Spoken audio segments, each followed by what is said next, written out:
peuple de Dieu. La dernière vidéo que j'ai faite s'attardait sur les confusions qui règnent entre les choses spirituelles et les mondaines. Aujourd'hui, je vais m'étaler encore plus sur ce point. Mais avant tout, pour que la chaîne fonctionne et continue d'exister, je vais vous demander surtout de vous abonner, de partager et de liker, bien sûr. Comme vous le ferez si c'était un fait divers. Parce que la Bible aujourd'hui, en fait, c'est un fait divers. On peut lui donner toute l'ambiance qu'il faut autour pour la rendre agréable. Par exemple, aujourd'hui, je peux vous demander de partager ce fait divers. La Bible fait partie des top 10 des livres qui ont annoncé les temps à venir. On peut dire que c'est le premier du top 10. Donc, c'est un fait divers à partager. Si on prend Apocalypse 9, verset 18, Apocalypse 9, verset 18 nous dit « Le tiers des hommes fut tué par ces trois fléaux, par le feu, par la fumée et par le soufre qui sortait de leur bouche. » Et aujourd'hui, si vous remarquez, le feu est en train de prendre partout. L'Amazonie est en feu. Je ne sais même plus c'est quoi, Notre-Dame est en feu. Et c'est, je sais pas, les bâtiments, l'hôpital Henri Mondor, grand hôpital à Paris, à Créteil du moins, est en feu. Tout est en feu. Donc vous voyez, la Bible l'avait annoncé depuis et des gens vont mourir. Et il y a tellement de faits divers annoncés dans la Bible que s'il faut partager ça comme un fait divers, ne vous gênez surtout pas. Partagez la vidéo, abonnez-vous pour avoir d'autres faits divers. Bon, pour me joindre, le mail bien sûr s'affichera en bas de l'écran, en bas de la vidéo, à un moment donné. Alors aujourd'hui, pour commencer, je vais vous parler des pères spirituels. Le titre en fait de cette vidéo, c'est les mentalités en fait qui sont plus liées aux traditions et ces mentalités hantent l'Église. Donc les mentalités liées aux traditions qui hantent l'Église. Quand je parle de beaucoup de pères spirituels, beaucoup d'entre nous ont peur de dire qu'ils ont un père spirituel parce que dans la tradition, le père est tellement important que il ne faut pas détrôner son père du sang. Mais le père spirituel n'a rien à voir avec un père biologique. On ne peut pas rejeter une partie de la parole en utilisant la parole sans la compréhension. Donc si la parole nous parle de famille spirituelle, au départ d'une famille, il y a un père. Donc certains prennent Matthieu 23, verset 9, qui dit « N'appelez personne sur la terre votre Père, car un seul est votre Père, celui qui est dans les cieux. » Donc cela ne signifie pas que ton parent, homme, n'est pas ton père et que tu n'as pas le droit de l'appeler Père. Non, le Père dont on te parle là, c'est un Père avec un P majuscule. N'élève personne au rang de Dieu. Le Père avec le P majuscule, c'est le Père céleste. Mais celui qui a le cœur d'un Père, qui manifeste l'amour de Dieu, qui est patient avec toi pour t'aider à entrer dans la volonté parfaite de Dieu, pour te conduire au Seigneur et faire en sorte que par lui tu donnes ta vie à Christ, celui-là peut revendiquer donc une paternité, mais elle est spirituelle. Donc il peut revendiquer cette paternité vis-à-vis de ta personne sans devenir le Père céleste. Et sans que toi tu ne l'élèves au rang de Dieu ou bien sans vouloir que tu ne l'élèves au rang de Dieu. D'ailleurs, le plus souvent on n'appelle pas un Père spirituel Père. On en parle en tant que Père spirituel. Jésus lui-même, comme je disais, parle de famille spirituelle en disant que sa mère et ses frères, ce sont ceux qui écoutent Dieu. Et dans toute famille, comme je disais, on sait qu'il y a une tête. On va prendre Luc 8, verset 21. Luc 8, verset 21, nous dit, mais il répondit, ma mère et mes frères sont ceux qui écoutent la parole de Dieu et qui la mettent en pratique. Donc, vous voyez que Jésus lui-même a une famille en Dieu en fait. Et c'est cela qu'on vous demande d'avoir une famille en Dieu. Et c'est pour ça que, pour avoir une famille en Dieu, nous ne pouvons pas, j'en ai déjà parlé, rester assis à la maison le dimanche. Il nous faut une famille chrétienne, une famille spirituelle. Et il faut aller vers un autre groupe avec qui on va s'associer pour écouter la parole de Dieu, avoir une famille spirituelle, puisque nous sommes les imitateurs de Jésus-Christ de Nazareth. Donc, imitons-le en ayant nous aussi une famille. Sachez aussi que tous les serviteurs de Dieu ne sont pas des pères, parce que à force des moments aussi, dès qu'on enseigne à quelqu'un la parole de Dieu, on veut être son père. Mais sachez que tous les serviteurs de Dieu n'étaient pas des pères. Élie, lui, il était un père. Mais je vais vous donner l'exemple, par exemple, d'Élisée. Élisée, non, n'était pas un père. Élisée a réussi même à maudire Géasi. Dans 2 Rois 5, verset 27, si vous lisez cette histoire, Élisée maudit Géasi. On voit aussi qu'il existe des pères spirituels.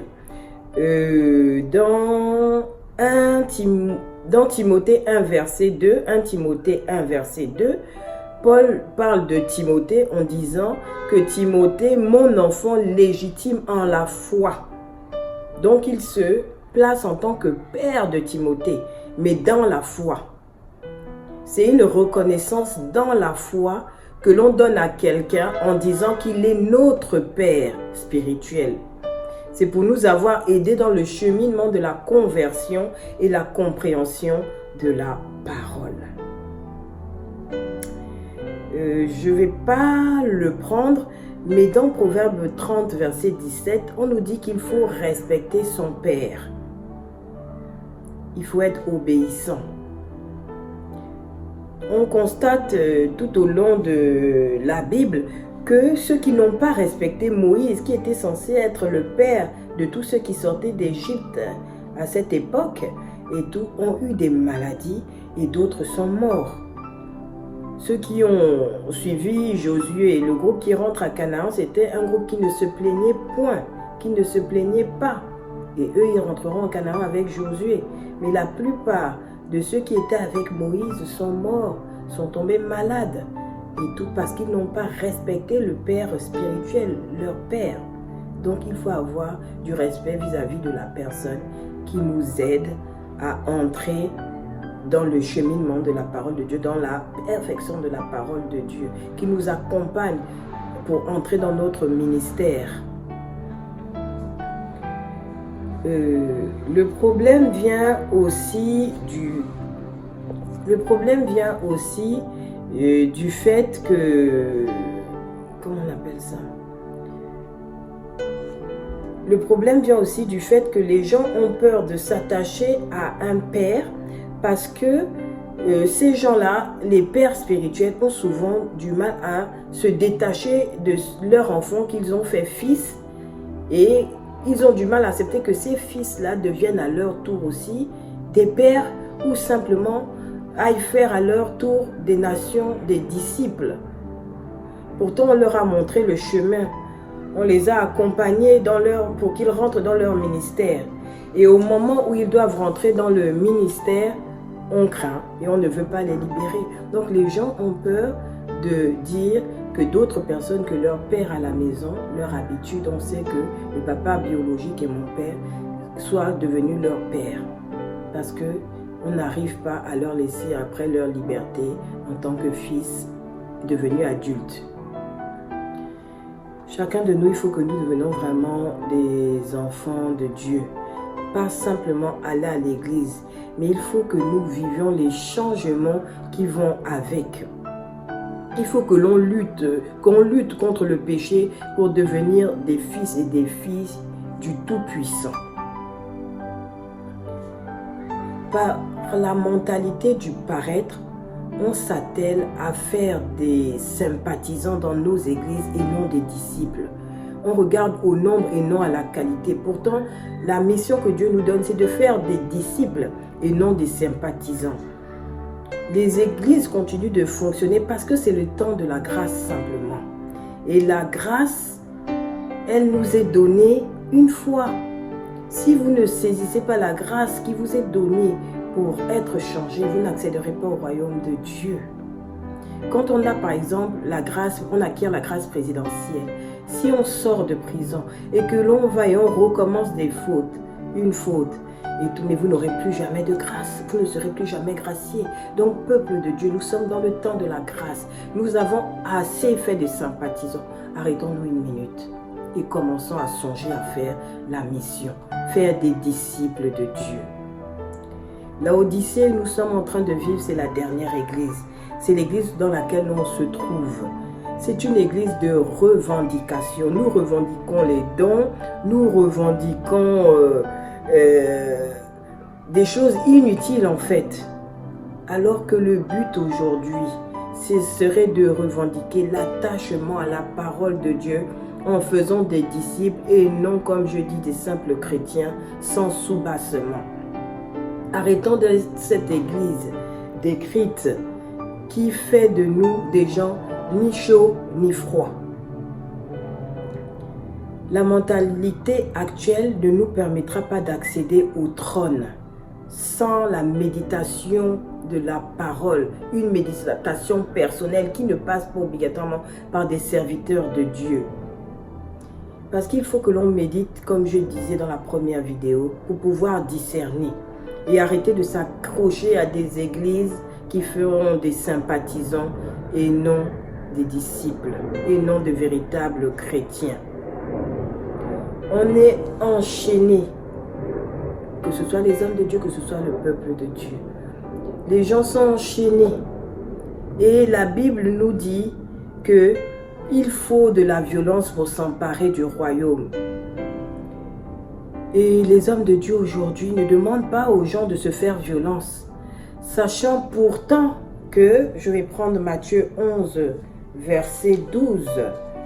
Matthieu 11, verset 12.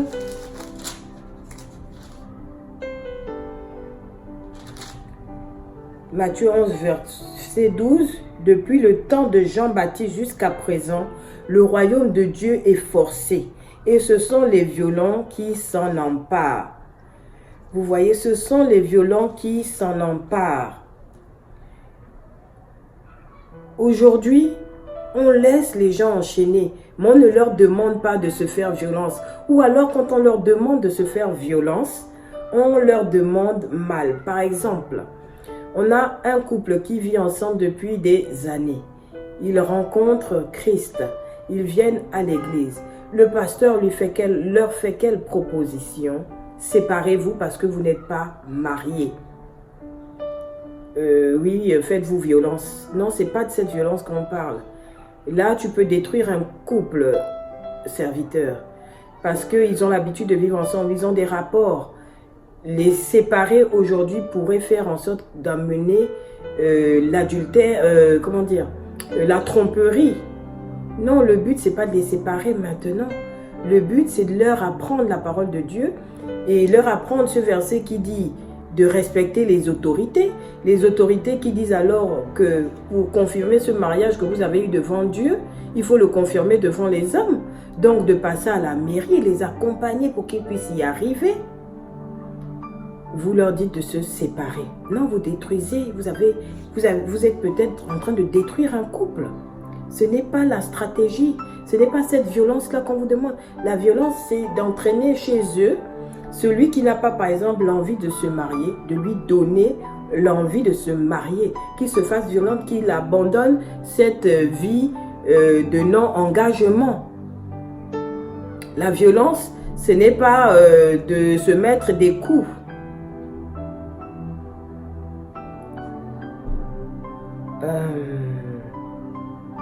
La violence, c'est juste de mettre la parole de Dieu en exécution au détriment d'un comportement, au détriment d'une habitude où l'on s'est installé. Dans la Bible, la richesse qui empêche aux riches d'accéder au royaume, ce n'est pas l'argent, mais ce sont les priorités à quoi il est attaché, les priorités auxquelles son cœur sont attachés. On peut lire Matthieu 19, verset 24. Matthieu 19, verset 24, bon, je ne vais même pas le lire, mais il dit qu'il est plus facile à un chameau de passer par le trou d'une aiguille qu'à un riche d'entrer dans le royaume de Dieu. Donc, c'est l'attachement que le riche a à autre chose qu'à Jésus-Christ de Nazareth qui l'empêche d'accéder. La violence qu'il doit avoir, c'est de connaître, remettre les priorités dans l'ordre. Donc, un père en Christ, un père spirituel, doit avoir les valeurs spirituelles. Judas, par exemple, comme tous les apôtres, tout le monde n'était pas père. Judas est apôtre, mais il n'est pas un père spirituel. Judas volait, il croyait berner Jésus, mais tout le monde savait qu'il volait. Et on sait que le vol ne vient pas de Dieu. Donc si Judas enfante des enfants, il va enfanter des enfants qui auront un esprit malin, un esprit de vol. Ils sont conduits par un esprit satanique. Vu qu'on sait à quel point la filiation déteint sur nous. On voit que les fils de David ont pu coucher avec leur belle-mère. Autant David a volé les femmes des autres. On voit que Abraham qui a menti, que sa femme Sarah était sa sœur. Son fils Isaac va reproduire la même chose avec sa femme. Donc, être père spirituel surtout, c'est quelque chose d'important, c'est quelque chose de grand. Et tout le monde n'a pas cette capacité. Il faut vraiment que chacun d'entre nous se laisse enseigner. Ne revendiquons pas d'être père spirituel parce que c'est une responsabilité difficile et nous tous, nous ne sommes pas des pères spirituels. Ce n'est pas parce que tu parles de Dieu à quelqu'un que tu es son père spirituel. J'insiste tous sur ça. Et en tant que père spirituel, laissons-nous aussi enseigner. Parce qu'on va voir un peu plus tard que Pierre avait un certain niveau spirituel. Et que Jésus l'envoie être père.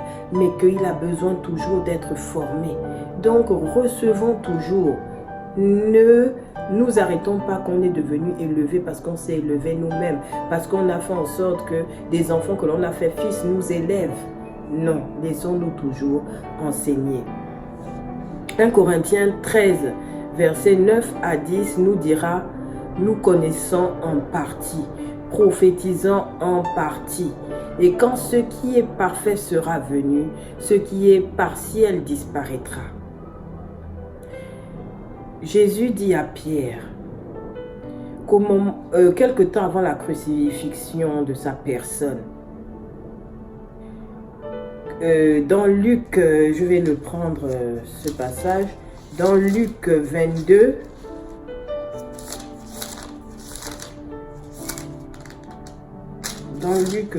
verset 31 à 32, Luc 22, verset 31 à 32, le Seigneur dit, Simon, Simon, Satan vous a réclamé pour vous cribler comme le froment. Mais j'ai prié pour toi, afin que ta foi ne défaille point. Et toi, quand tu seras converti, affermis tes frères. Vous voyez? Le niveau de Pierre. Jésus arrive à dire qu'il n'est pas encore converti. Parce qu'il va renier Jésus 3 fois. Jésus le lui dit, mais il n'a pas la conviction de ce que Jésus dit, il n'a pas la certitude. Pourtant, il marche avec Jésus, donc il doit encore être affermi.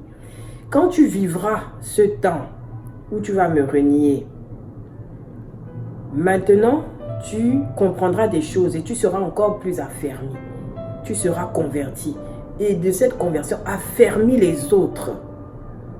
Alors, frères et sœurs en Christ, continuons d'être affermis dans la foi.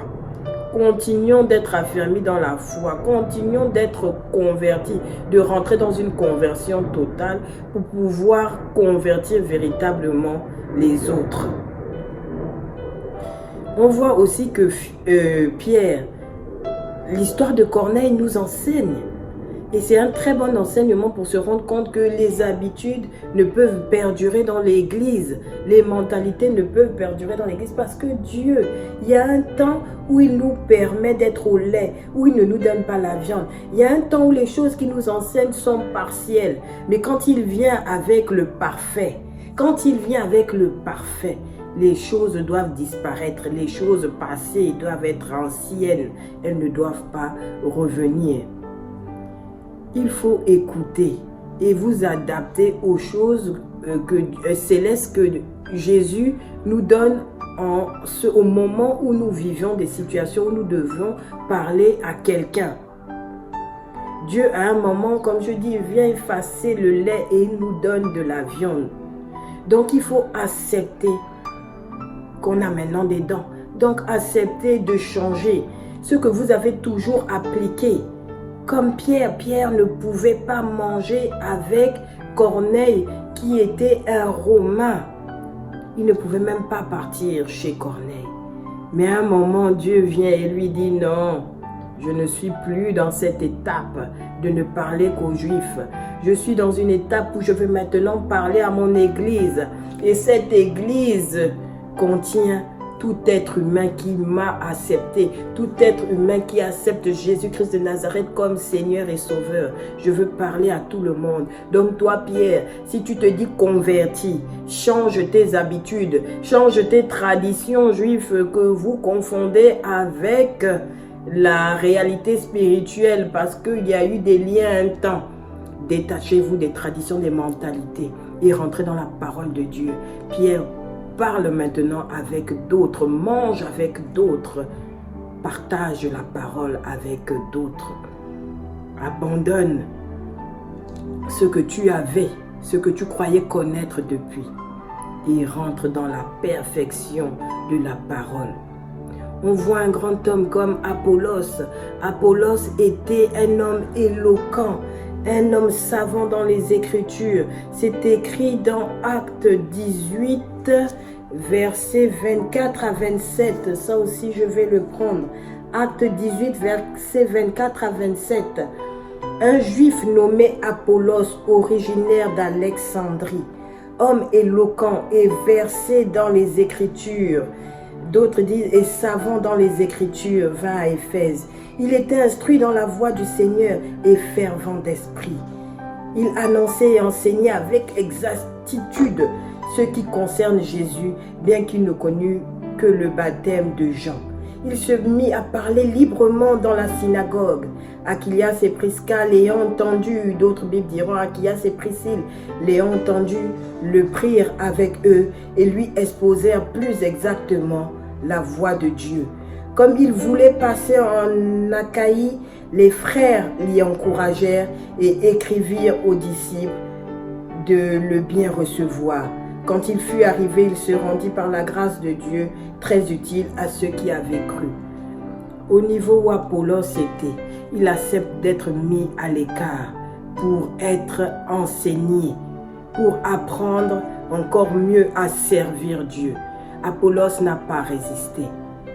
Je ne suis rien qu'une servante, mais homme de Dieu puissant que vous êtes, écoutez les constats du peuple, même s'il est plus petit que la graine de sénévé devant votre élévation. Si Dieu vous parle, si Dieu me parle, c'est que je dois le partager avec quelqu'un. Il y a quelqu'un qui a besoin de comprendre ce qu'il n'a pas compris. Et Dieu l'explique à quelqu'un d'autre pour le lui enseigner, pour le lui donner. Beaucoup d'entre nous reçoivent des paroles et les gardent. Non serviteurs, non servantes. Partagez la parole de Dieu. Il a dit d'aller annoncer la bonne nouvelle. Et il donne des paroles pour que certains soient convertis. Allez enseigner la bonne nouvelle. Si l'on vous écoute, Dieu merci. Si l'on ne vous écoute pas, vous avez fait votre part. L'esprit de timidité aussi ne vient pas de Dieu, dit Timothée. Timothée. Donc, ne soyez pas timide. J'admire un compatriote gabonais qui parle depuis quelques années de la fédéralitude. Et au fur et à mesure, il base celle-ci sur la parole. Car il comprend que pour fédérer dans un même sens, il faut se laisser guider par les mots que nous trouvons dans la Bible et à tous les niveaux politiques et autres. Il parle de sagesse et de la parole qui contient des vérités universelles. Vous voyez, il n'a pas besoin d'être pasteur ou prophète pour savoir que dans cette Bible, il y a des vérités universelles. Et il dit que ça aidera au changement de mentalité nécessaire pour que la mentalité de la fédéralitude puisse fonctionner et pour qu'elle puisse émerger de la manière dont il entend. Vous voyez, quand on a compris la puissance de la parole de Dieu, on doit s'en servir pour rassembler dans un même esprit. Faisons autant, faisons comme ce jeune homme, utilisant la parole de Dieu pour impacter, pas pour affaiblir le peuple en ne la lui donnant pas véritablement. Jésus n'est pas venu pour abolir la loi, mais il est venu pour l'accomplir. Donc, en fait, lui donner le sens véritable. Vous voyez, la circoncision existe depuis les Égyptiens, bien avant qu'elle soit introduite au milieu des Hébreux. Alors, quand Dieu permet la circoncision, c'est juste une manière de montrer que ce sont des choses partielles. Le temps futur va vous apprendre. Et on voit que beaucoup plus tard, quand Jésus vient et qu'il annonce la vérité de la parole, il fait comprendre que la circoncision dont on parle, dont Dieu parle, n'est pas la circoncision des sacrifices, la circoncision par les gestes. Il dit arrêtez tout ça, arrêtez les sacrifices, arrêtez la circoncision par le sang et tout. Ce que je veux, c'est la circoncision des cœurs. Il vient annoncer les choses justes. Il vient annoncer, accomplir en fait la parole de Dieu. Il vient l'expliquer en fait. Ce jeune homme de la fédéralitude, il va par exemple vous dire que aujourd'hui, pour faire de la politique, il faut être querelleur, il faut être accusateur. Et lui, par la parole de Dieu, c'est merveilleux. Il dit non. Cessons la politique où on passe le temps à s'accuser, à s'insulter, à se quereller. Essayons de faire une politique sage qui consiste d'abord à apprendre à pouvoir gérer sa famille. Quand on sait gérer une famille, on pourra gérer le groupe. Et ensemble, on pourra donc fédérer sans s'insulter. Vous voyez comment le monde nous apprend. Comment on peut tirer d'autres personnes si on cesse de se dire je suis là et l'autre ne peut pas m'apprendre. Moi, je ne suis pas dans la politique, je ne suis pas dans ce monde. Mais écouter ce monsieur me permet de comprendre que la parole détient beaucoup de choses et il faut l'appliquer pour évoluer. Paul lui-même nous montre qu'il y a le temps du lait. Il circoncit Timothée, pas parce qu'il n'a pas la compréhension de la parole, mais parce que le peuple à qui il s'adresse n'a pas la compréhension de la nouvelle circoncision. De là, Paul va accepter de poser un acte comme s'il était au lait, mais dans le but d'arriver à enseigner aux gens que la nouvelle circoncision, c'est celle du cœur. Dieu permet le temps de l'ignorance, il tolère un temps d'ignorance, mais à un moment, il faut que vous affermissiez le peuple qui marche avec vous. Comme je dis, on voit à quel point Pierre lui-même était attaché à la tradition, attaché au fait qu'il ne devait pas marcher avec d'autres, il ne devait pas manger avec d'autres. Et Dieu va utiliser Paul pour lui enseigner une autre façon, son nouveau fonctionnement ce fonctionnement qui consiste à agir sur les bons comme sur les mauvais, à ne plus agir qu'avec les Juifs, mais maintenant avec l'Église qui se trouve en tout être humain, qui bien sûr accepte Jésus-Christ de Nazareth. Pour finir, je vais parler du problème de la mentalité culturelle ou traditionnelle. C'est un problème qui est quasi invisible par rapport aux écrits. La mentalité, elle est plus subtile que le péché. Je vais m'expliquer.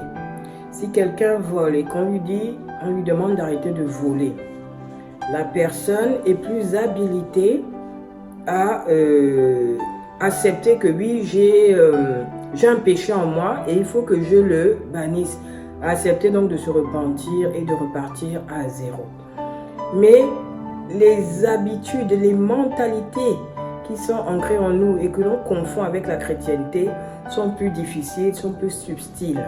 C'est-à-dire, on nous a donné l'habitude, donc ça devient une mentalité, pour nous d'aller à l'église le dimanche. Alors quand un beau matin, on se lève et on vient dire à quelqu'un qui a cette habitude, que cette habitude c'est une erreur, aller à l'église ne nous fait pas rentrer dans le royaume de Dieu, aller à l'église ne nous fait pas accéder dans les paradis du Seigneur, mais que ce qui nous fait accéder au royaume, ce serait plutôt d'accepter Jésus comme Seigneur et Sauveur, de se repentir, d'accepter aussi la transformation et en fait tout simplement d'être un converti. Il va commencer là à ne pas reconnaître son péché. Ah non, moi je viens à l'église, je crois en Jésus, c'est le plus important et tout, mais il ne va pas chercher à comprendre ce que tu dis. Donc par habitude, par la mentalité qui est en lui depuis qu'il est petit, il ne va pas reconnaître en fait sa faute, que c'est un péché d'aller à l'église pour le plaisir, pour s'amuser, pour se balader, pour rencontrer, pour écouter la parole sans rien comprendre, sans être transformé et ressortir. Non, c'est vrai, on part à l'église pour obtenir une famille spirituelle, mais cette famille spirituelle doit pouvoir nous apporter. Donc si elle nous apporte, on doit acquérir la véritable conversion. Et quand on stagne, il y a problème. Et celui qui ne veut pas faire des sympathisants doit dire à la personne que pour devenir un fils de Dieu, une fille de Dieu, il faut que tu passes à l'étape de la conversion. Beaucoup n'accepteront pas. Et ça, c'est la mentalité qui est subtile. Elle nous amène toujours à raisonner. Elle nous amène à changer d'église, à dire que maintenant, je vais aller dans une église où on s'occupe moins des gens. Ici, on s'occupe trop des gens. On veut que les gens fonctionnent comme ci ou comme ça. Ah oui, d'ailleurs, même les trucs des pères spirituels, je ne suis pas dedans. Et tout, personnellement, ce que je dis, en fait, c'est pas pour accuser quelqu'un. C'est pour que chacun de nous se remette en question. Moi-même, j'apprends, comme on dit, quand tu pointes un doigt vers quelqu'un, il y a 4 doigts qui se tournent vers toi. Donc, il y a 4 doigts qui sont en train de m'enseigner. Peut-être que je n'ai pas encore accepté la compréhension du Père spirituel et que Dieu est en train de me parler. Peut-être qu'il y a des choses où je suis encore attachée aux traditions et Dieu est en train de me parler. Donc, je parle au peuple de Dieu, donc à nous tous. Dans la Bible, on lit que Jésus choquait les mentalités. Il choquait les pharisiens exprès. C'était pour qu'ils puissent changer, qu'ils puissent accepter la nouvelle circoncision, celle du cœur, pas celle des actes qu'ils posaient à l'époque pour montrer qu'ils étaient circoncis, qu'ils croyaient en Dieu. Et les pharisiens disaient alors que Jésus était l'ennemi des publicains et l'ami des prostituées. Frères et sœurs, pour finir, je vais vous dire que la vérité vide souvent les lieux de culte. Mais il vaut mieux la dire que de créer des groupes de menteurs. Je vais conclure avec ce passage de 1 Pierre 2, versets 7 à 12. 1 Pierre 2, versets 7 à 12 dit « L'honneur est donc pour vous. L'honneur est donc pour vous qui croyez, mais pour les incrédules. La pierre qu'ont rejetée ceux qui bâtissaient est devenue la principale de l'angle, et une pierre d'achoppement et un rocher de scandale. Ils s'y heurtent pour n'avoir pas cru à la parole, et c'est à ceux-là qu'ils sont destinés. Vous, au contraire, vous êtes une race élue, un sacerdoce royal, une nation sainte, un peuple acquis, afin que vous annonciez les vertus de celui qui vous a appelés des ténèbres à son admirable lumière. Vous qui autrefois n'étiez pas un peuple et qui maintenant êtes le peuple de Dieu, vous qui n'avez pas obtenu miséricorde et qui maintenant avez obtenu miséricorde. Bien-aimés, je vous exhorte, comme étrangers et voyageurs sur la terre, à vous abstenir des convoitises charnelles qui font la guerre à l'âme. Ayez au milieu des païens une bonne conduite, afin que la même où ils vous calomniaient, comme si vous étiez des malfaiteurs, ils remarquent vos bonnes œuvres et glorifient Dieu au jour où il les visitera. Au milieu des païens, ayez une bonne conduite, afin que là même où ils vous calomniaient, comme si vous étiez des malfaiteurs, ils remarquent vos bonnes œuvres et glorifient Dieu. J'ai entendu récemment beaucoup d'hommes de Dieu dire qu'ils parlaient à DJ Arafat, ce jeune chanteur ivoirien qui est mort à l'âge de 33 ans. Mais personne ne lui a demandé, je crois, de se faire véritablement violence.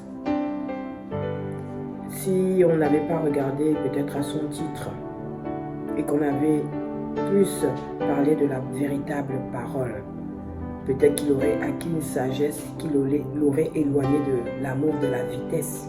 Parce que toute cette vitesse, à vous tous qui empruntez les motos et tout, cet amour de la vitesse est plus satanique qu'autre chose. C'est une vitesse qui amène à la mort. Mais dans le plaisir de notre être, de notre chair, on n'arrive pas à voir. C'est encore une subtilité. C'est encore des péchés qui se déguisent. Alors, frères et sœurs en Christ, vous qui aimez la moto, faites attention sur la route. Soyez bénis. Et que ce message parle encore cet après-midi.